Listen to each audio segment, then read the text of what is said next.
Bonjour, cette petite vidéo vous permettra de mieux comprendre le processus tumoral et cancer. Il fait partie du programme de terminale ST2S en biologie et physiopathologie humaine. Alors, une définition pour commencer, qu'est-ce qu'une tumeur? Une tumeur est une prolifération anormale de cellules qui va se développer dans un tissu. Les cellules vont en fait à l'origine être mutées, leur ADN va être muté, modifié, ce qui va entraîner une perte de contrôle des divisions cellulaires et amener à une tumeur. Je vous présente le plan tout de suite. Alors nous allons tenter de faire la différence entre tumeur bénigne et tumeur maligne à travers deux documents. Ensuite nous parlerons de la genèse d'un cancer, origine, donc les mécanismes et la pathogénie. Nous poursuivrons avec les facteurs cancérigènes liés à la prévention, ensuite dépistage et diagnostic, pour enfin terminer avec les principaux traitements. Bien, je commence sans tarder par la différence entre tumeur bénigne et tumeur maligne avec ce premier document qui permet de comparer l'aspect macroscopique d'un névus, qui est en fait un grain de beauté, tumeur bénigne, avec un mélanome qui est une tumeur maligne. On voit au niveau de l'aspect macroscopique que les contours sont réguliers pour le névus et très irréguliers pour le mélanome. À noter qu'un névus dégénère extrêmement rarement en mélanome. Comment on peut repérer un mélanome? Donc, c'est une tache qui apparaît sur la peau et qui se développe avec une vitesse de croissance assez rapide et de façon toujours irrégulière.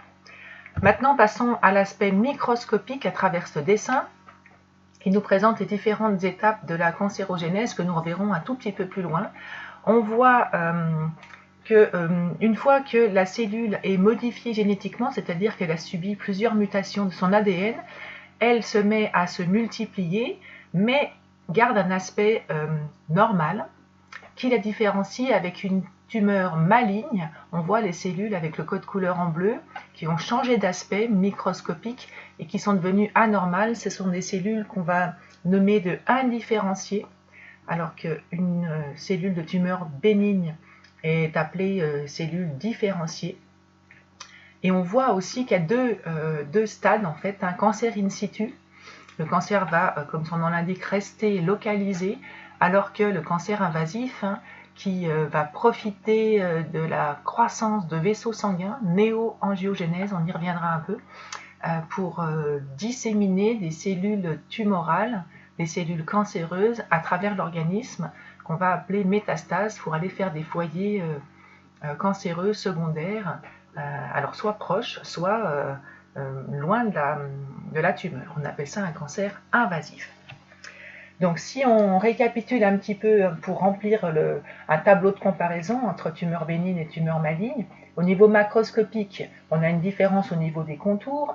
Au niveau microscopique, on a une différence entre les cellules normales pour tumeur bénigne et anormales pour tumeur maligne. La vascularisation, on voit qu'elle est importante pour la tumeur maligne. Et puis on parlera un petit peu plus tard du traitement. Donc une tumeur bénigne va stopper sa croissance à un moment donné.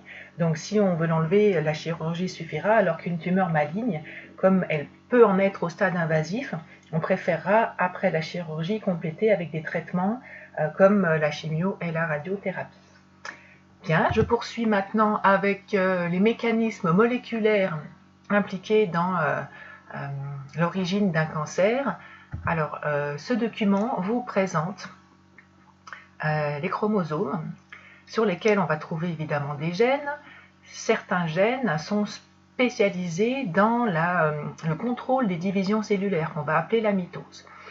Donc on différencie des proto-oncogènes et des anti-oncogènes, comme vous pouvez le voir sur le schéma. Alors oncogène, en fait, c'est le nom qu'on a donné à cette famille de gènes qui vont contrôler les mitoses. On a donc les proto-oncogènes qui vont, eux, favoriser les mitoses, et les anti-oncogènes qui vont donc les freiner. Donc quand une cellule se met à se diviser, rentre en division cellulaire, elle va produire les protéines correspondant aux proto- et aux anti-oncogènes pour ne se diviser qu'une fois et bien contrôler sa division cellulaire. Si malheureusement ces gènes sont mutés, c'est-à-dire que l'ADN va être modifié, la protéine issue ces gènes-là alors aura des capacités différentes. Et si, en fait, au niveau des proto-oncogènes, les protéines issues de ces mutations sont activées, super activées, et si en plus les protéines issues des anti-oncogènes sont aussi modifiées, mais elles sont plutôt bloquées, dans ces cas-là, il va y avoir une perte de contrôle totale des mitoses et la cellule va se mettre à se diviser de façon anarchique sans pouvoir s'arrêter de se diviser. Et c'est comme ça qu'on bascule au stade tumeur. Voilà.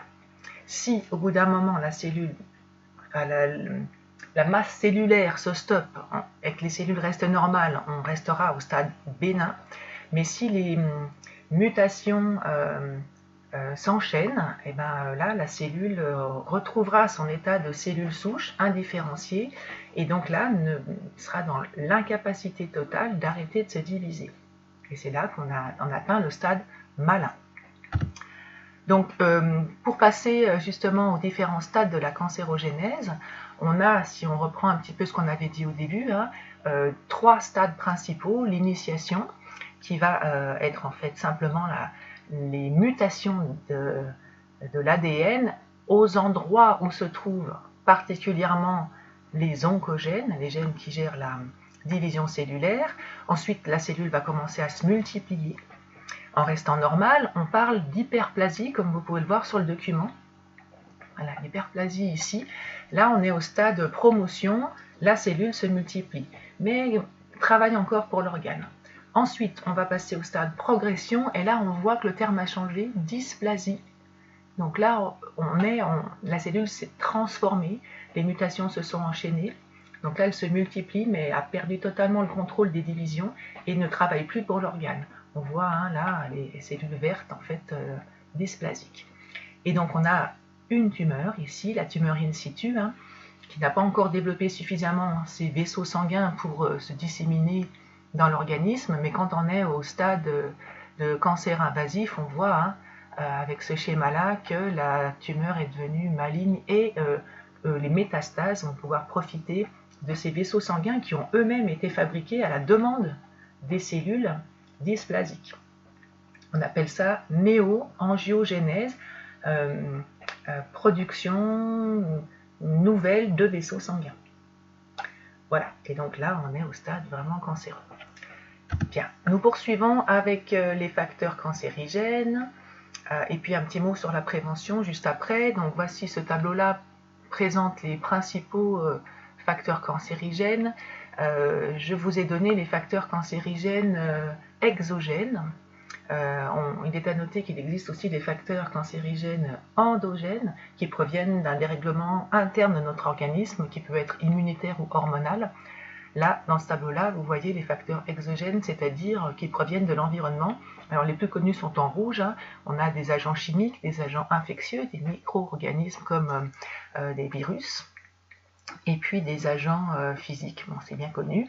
À noter tout en bas, les facteurs nutritionnels peuvent entraîner des cancers. Voilà. Par rapport à la prévention, donc la prévention primaire, secondaire, qui revient en fait à éviter au maximum d'être en contact avec les facteurs cancérigènes. Donc ça va être des campagnes publicitaires, il va y avoir aussi de la prévention comme la vaccination, le dépistage, Octobre Rose, etc. Je passe maintenant au dépistage et au diagnostic. Donc plusieurs examens seront nécessaires au diagnostic d'un cancer. En première intention, on utilisera généralement l'imagerie médicale. Toutes les techniques d'imagerie médicale peuvent être utilisées pour mettre en évidence une tumeur. Donc là, je vous ai donné 4 exemples, une mammographie. Alors à chaque fois, il y a une tumeur sur l'image, je pense que c'est assez parlant. Un scanner cérébral, l'IRM thoracique et puis une scintigraphie osseuse. Alors, je m'arrête juste une petite seconde sur la scintigraphie osseuse.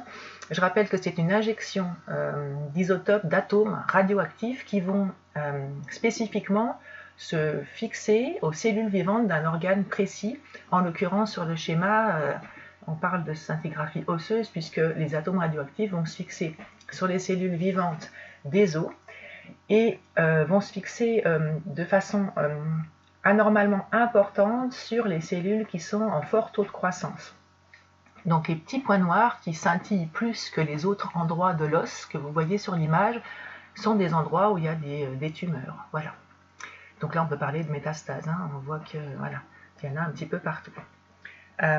L'échographie est aussi peut-être utilisée pour déceler une tumeur autant que la fibroscopie également, voilà, qui n'apparaissent pas sur l'image. Une fois qu'on a mis en évidence une opacité dans une technique d'imagerie médicale et on peut supposer qu'il s'agit d'une tumeur, il va falloir quand même faire un deuxième examen, qu'on appelle l'examen anatomopathologique, qui est un examen en fait microscopique, qui est un prélèvement d'un fragment de tissu ou d'un liquide pour aller observer les cellules au microscope et pouvoir justement savoir si les cellules sont restées normales, et dans ces cas-là, le diagnostic sera en faveur d'une tumeur bénigne ou anormale si les cellules observées sont différentes des cellules normales. Donc en fait là, le diagnostic sera tumeur maligne si cellule anormale, tumeur bénigne si cellule normale. J'ai déjà répété plusieurs fois. Donc on a différents types de prélèvements, biopsie, fragments de tissu vivant pour être analysé, la ponction, c'est la même chose sauf que là on va prélever du liquide et on a aussi l'écovisionnage qui permet en fait de récupérer des cellules par frottement. Et on utilise ce terme-là généralement pour le frottis vaginal. Je n'ai pas parlé d'un titre que j'avais fait apparaître dans mon plan qui est aussi le suivi des facteurs cancérigènes que libèrent les cellules cancéreuses dans le sang. Donc on appelle ça le suivi des marqueurs tumoraux qui permet alors de savoir, de diagnostiquer aussi, fait partie du diagnostic du cancer, mais aussi de permettre de savoir si les traitements sont efficaces ou non en dosant la quantité des marqueurs tumoraux qui sont libérés par les cellules dans le sang. Un dernier petit mot sur les traitements principaux. Alors la chirurgie évidemment quand la zone est accessible, hein, qui permet d'enlever la principale masse de la tumeur, et puis des traitements qui vont être associés à la chirurgie, chimiothérapie, injection de substances toxiques pour les cellules à multiplication rapide. Donc évidemment les cellules cancéreuses vont être visées, à savoir aussi la chimiothérapie peut entraîner des effets secondaires qu'on appelle des effets iatrogènes, car ces produits chimiques s'attaquent aussi aux cellules qui se multiplient rapidement, par exemple les cellules de la muqueuse intestinale ou les cellules des cheveux, et c'est pour ça que voilà, problèmes digestifs et perte des cheveux peuvent faire partie en fait des effets secondaires, des effets iatrogènes de ces traitements qui se font par cure. Voilà, ils sont quand même assez fatigants pour l'individu. Et le dernier dont je donnerai juste la définition, radiothérapie, utilisation de rayons ciblés en fait pour aller cramer entre guillemets les cellules cancéreuses. Il existe évidemment d'autres traitements plus modernes, très efficaces comme l'immunothérapie, l'hormonothérapie, qui font l'objet peut-être d'une prochaine vidéo. Voilà, merci de m'avoir écouté, j'espère que vous avez compris voilà, l'objectif du chapitre et que ça vous aidera à comprendre le cours. À bientôt.